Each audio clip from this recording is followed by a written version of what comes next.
Yang terhormat jamaah salat subuh Ramadan Masjid Al-Hidayah yang dirahmati Allah.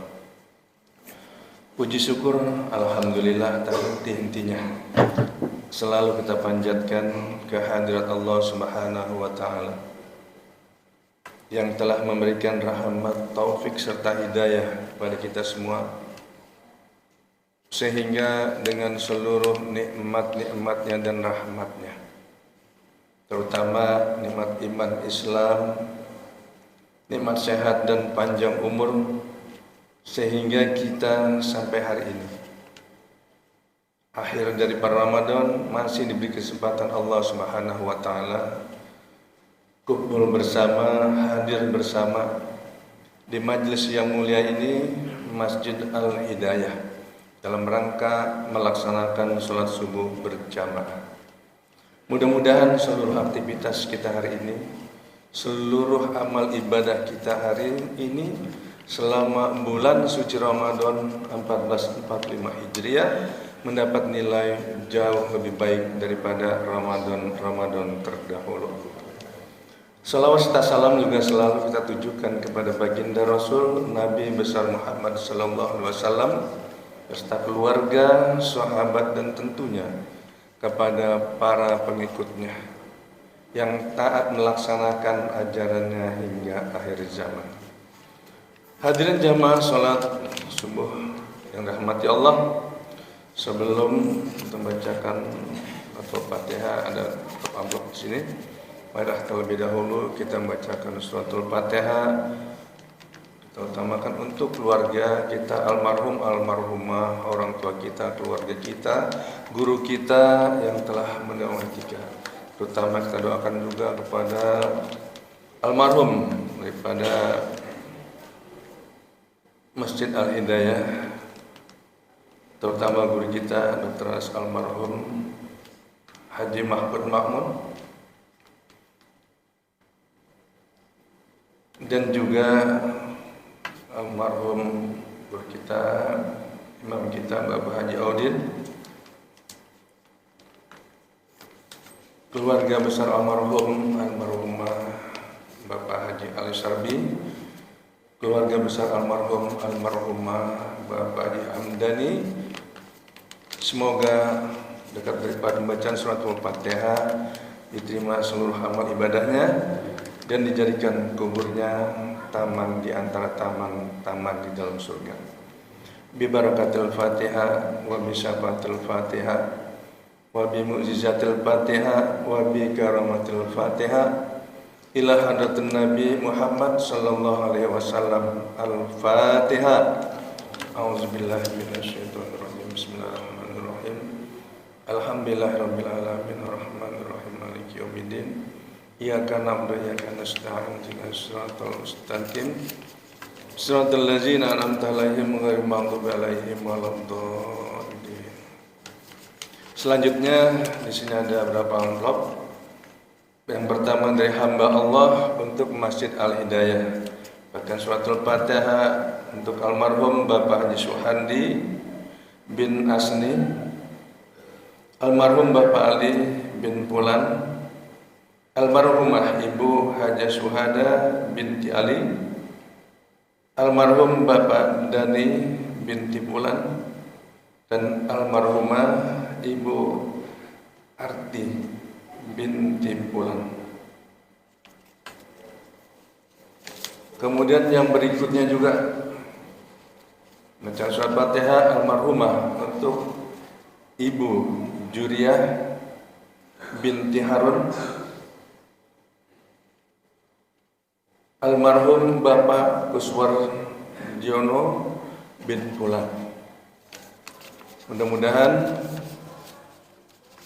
hamba Allah ini diterima Allah Subhanahu wa taala sebagaimana Allah mengatakan dalam firman-Nya, "Man kana yu'min man zalla zikrillah qardan hasanah fayudha'ifahu lahu ad'afan katsira." Kata Allah, barang siapa yang meminjami Allah dengan pinjaman yang baik, maka Allah akan lipat gandakan ganti kepadanya dengan banyak. Mudah-mudahan Allah jadikan keluarganya dari almarhum almarhumah menjadi satu keluarga yang sakinah, mawaddah, warahmah. Dan juga diberikan keturunannya, di anak-anaknya, cucunya menjadi anak yang soleh dan soleha, yang berguna bukan hanya untuk kedua orang tuanya saja, akan tetapi berguna bagi bangsa dan negaranya. Al-Haziniyah Al-Fatihah. A'udzubillahi minasyaitonirrajim. Bismillahirrahmanirrahim. Alhamdulillahirabbil alamin arrahmanirrahim maliki yaumiddin. Iyyaka na'budu wa iyyaka nasta'in ihdinas siratal mustaqim. Siratal ladzina an'amta 'alaihim ghairil maghdubi alaihim waladdallin. Selanjutnya saya menyampaikan bahwa hari ini terakhir Ramadan, ujung daripada Ramadan, yang kata Nabi itqum minan nar, hari pembakaran. Jadi kalau kata Nabi 10 hari pertama rahmah kasih Allah, 10 hari kedua maghfirah pengampunan Allah, dan 10 hari ketiga adalah itqum minan nar. Meskipun hadis ini dinyatakan lemah, namun yang menyampaikan hadis ini adalah para ulama, ditulis dalam beberapa kitab, dijelaskan tentang masalah Ramadan. Ya, 10 hari pertama, kedua hari ketiga, terakhir, keenam. Kalau ulama yang sudah mengatakan hadis tersebut menjadi yang hadis bagus sekali. Karena kata Nabi, al-ulama warasatul anbiya. Ulama itu adalah pewarisnya para nabi. Jadi apapun yang dilakukan ulama kita boleh mengikutinya. Ya. Jadi ulama misalkan di sini suatu ulama, kita punya ulama nih. Puasa besok, pemerintah besok lagi. Karena ulama kita cuma katakan haram sekarang harus puasa, kita wajib mengikutinya. Jadi makanya kita ada berbeda-beda pandangan ya. Yang di sana udah lebaran, di sana udah lebaran. Ada ulamanya. Jadi yang bertanggung jawab adalah ulama. Jadi tidak salah. Karena kata Nabi, ikhtilafu ummati rahmah. Perbedaan pandangan, perbedaan pendapat antara umatku adalah kasih sayang Allah. Jadi kalau kita mengalami perbedaan nih, nggak selesai-selesai Pak, Bu, ya. Kita salat dengan takbir Allahu Akbar. Yang begini dan sebagainya. Kalau kita pikirin nggak selesai-selesai. Inilah kata Nabi, pandangan perbedaan pendapat antara umatku adalah kasih sayang Allah. Dan di dalam bulan suci Ramadan ini ada mempunyai kelebihan yang memberikan pada kita ada 3 kewajiban. Kalau di bulan lain selama 12 bulan cuma 1 kewajiban yang wajib adalah sholat. Tapi di dalam bulan suci Ramadan ada 3 kewajiban yang wajib dilaksanakan oleh orang-orang yang beriman. Yang pertama apa itu? Sholat. Karena sholat adalah inti dari semua ibadah yang tidak bisa ditinggalkan. Sholat apa itu? 5 waktu di dalam 1 hari 1 malam. Misalkan kita ada qiyamul lail di bulan Ramadan, kita sholat malam banyak, subuh kita tinggal, nggak ada artinya insya Allah Subhanahu Wa Taala. Ya. Karena tetapi kita tinggalkan yang sunnah, kita kerjakan yang wajib meskipun 2 rakaat subuh, karena itu wajib, diterima Allah Subhanahu Wa Taala. Akan tetapi puasa yang biasanya kita laksanakan Senin Kamis di bulan suci Ramadan tidak bisa diganti, semua istirahat dulu pas Ramadan ini, mau ganti sunnah Senin atau Kamis, tidak bisa. Karena diwajibkan setahun sekali puasa Ramadan selama 1 bulan. Berapa bilangannya? Bisa 29, bisa 30. Yang 29 sama nilainya, insyaallah akan diluruskan menjadi 30 hari sama dengan 300 hari kita berpuasa. Maka kata Nabi, barang siapa berpuasa 6 hari di bulan Syawal sama dengan puasa setahun. 6 kali 10 sama dengan 60. Setahun 360 hari. Jadi kalau kita puasa di Ramadan 29 ataupun 30 ditambah Syawal 6 hari, maka kata Nabi sama dengan puasa setahun. Sementara puasa ya kita udah saya buat puasa sunnah aja nih, hari ini mau pergi jalan-jalan nih. nggak bisa.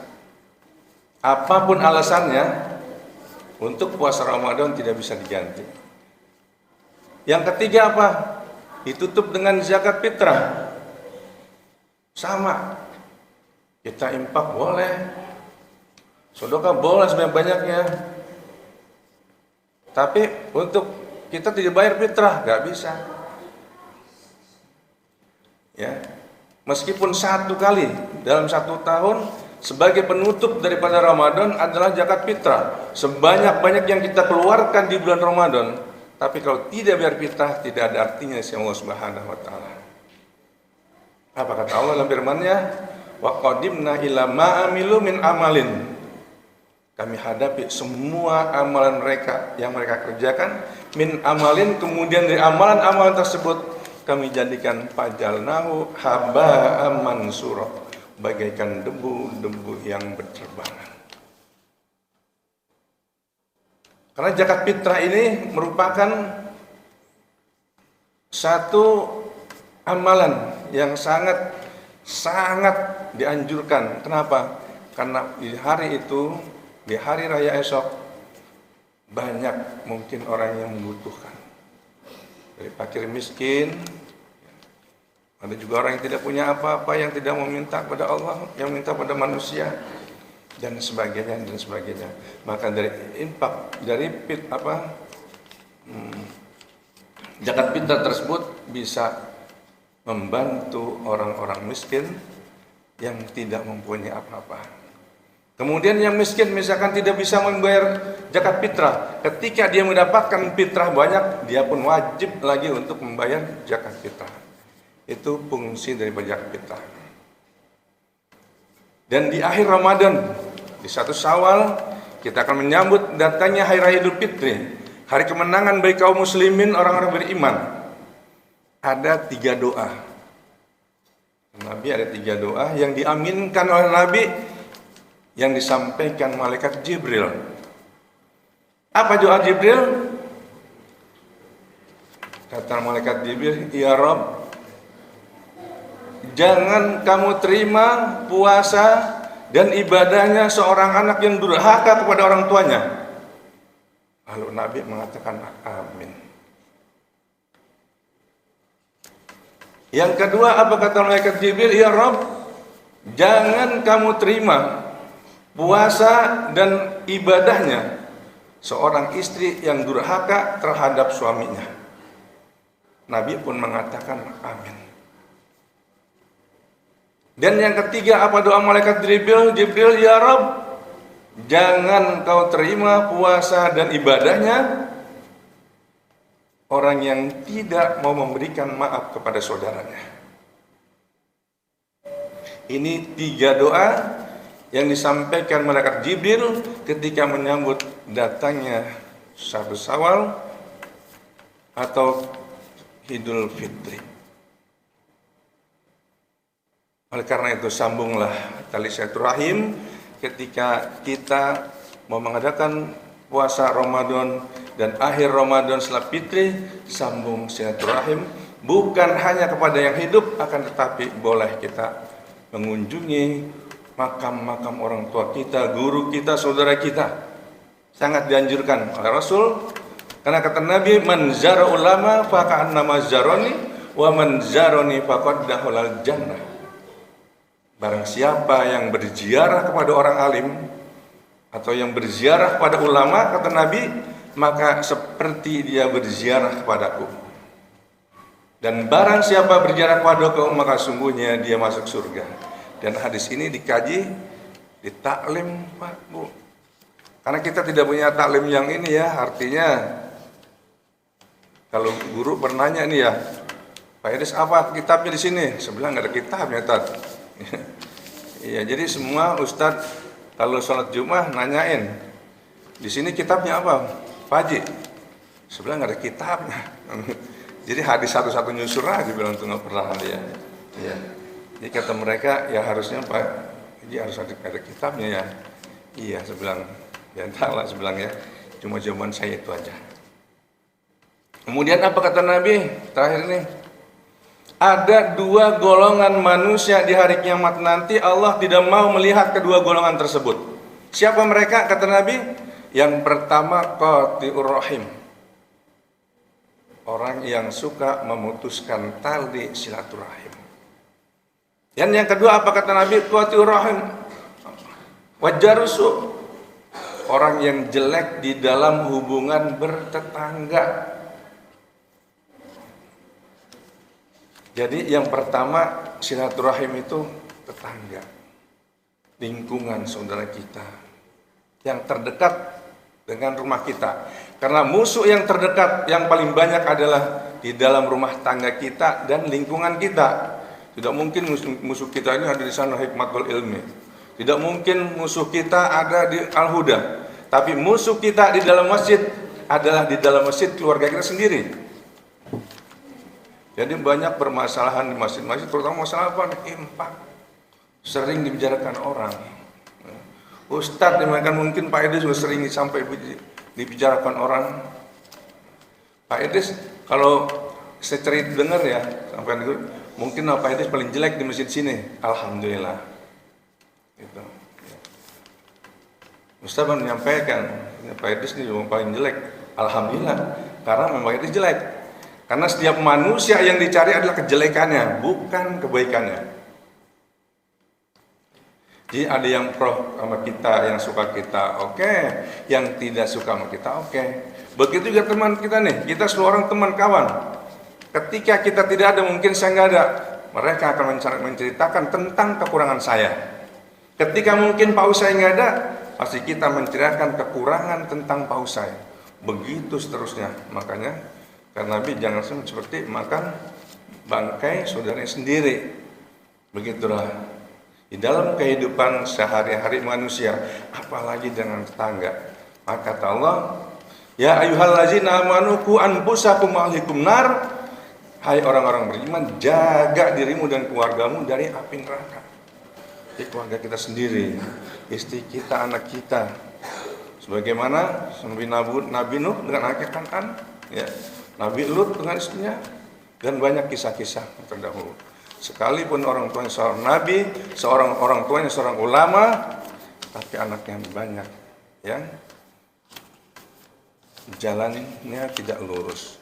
Oleh karena itu mari kita jaga keluarga kita, terutama ya dari narkoba, dari perbuatan yang tidak baik. Apalagi zaman sekarang banyak. Kalau dulu kita dilarang tentang gambar-gambar yang porno, sekarang terbuka di HP langsung mereka melihat. Tidak bisa lagi kita menjaga anak-anak kita di zaman sekarang. Kalau dulu bukunya terbuka ditahan, disegel semua, sekarang tidak bisa lagi. Karena sekolah pun menggunakan HP, di jalan menggunakan HP, ngaji pun menggunakan HP, sehingga Al-Quran tidak bisa lagi dibuka karena ada di HP. Semua. Ini saja yang saya sampaikan. Mudah-mudahan apa yang saya sampaikan ini ada manfaatnya bagi kita semua, terutama saya pribadi. Mari kita jaga keluarga kita dari api neraka yang bahan bakarnya manusia dan batu. Akhir dalam urusan semua ini, atas nama saya mungkin keluarga mohon diberikan maaf yang sebesar-besarnya apabila banyak hal kesalahan, terutama diri saya dan juga mungkin keluarga saya. Bila taufik wal hidayah. Assalamualaikum warahmatullahi wabarakatuh.